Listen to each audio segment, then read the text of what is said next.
Ipinaliwanag ni VP Inday Sara ang dahilan kung bakit ayaw niyang talakayin ang paggamit ng confidential funds sa harap ng mga kongresista.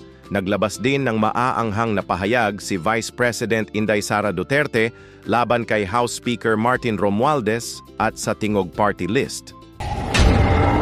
Unang-una, ito ba yung sa confidential funds at sa impeachment, hindi naman sa hindi ko siya maipaliwanag. Ang ginagawa ko ay hindi talaga ako nagpapaliwanag, lalong-lalo na sa mga members of the House of Representatives.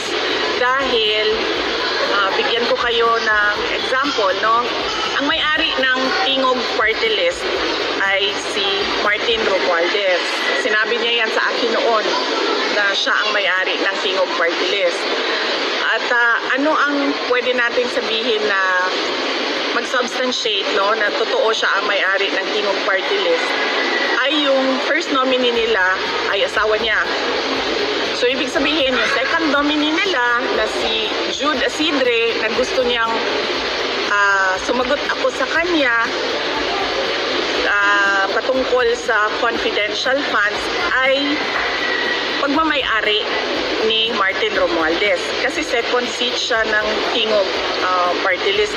So, ibig sabihin, pinapasagot nila ako kanino kay Martin Romualdez. So, bakit naman ako sasagot sa Tingog Party List? Para sa Tingog Party List ay boto para kay Martin Romualdez.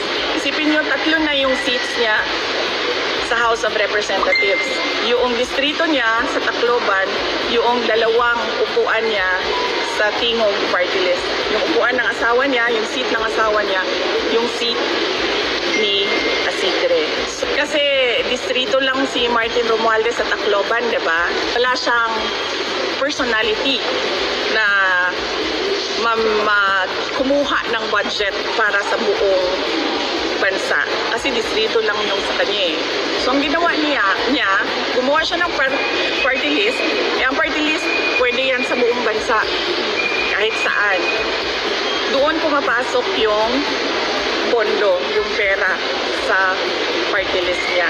Ano ang pwede natin sabihin na mag-substantiate niyan? Tingnan natin yung natanggap na pera sa mga galing sa mga regional offices papunta doon sa Tingog Party List at magkano yun. So bakit ako sasagot sa tao na unang-una, todo ang paninira niya sa akin, todo ang gastos niya sa paninira sa akin. Pangalawa, ganyan siya kasakim sa pera at sa power.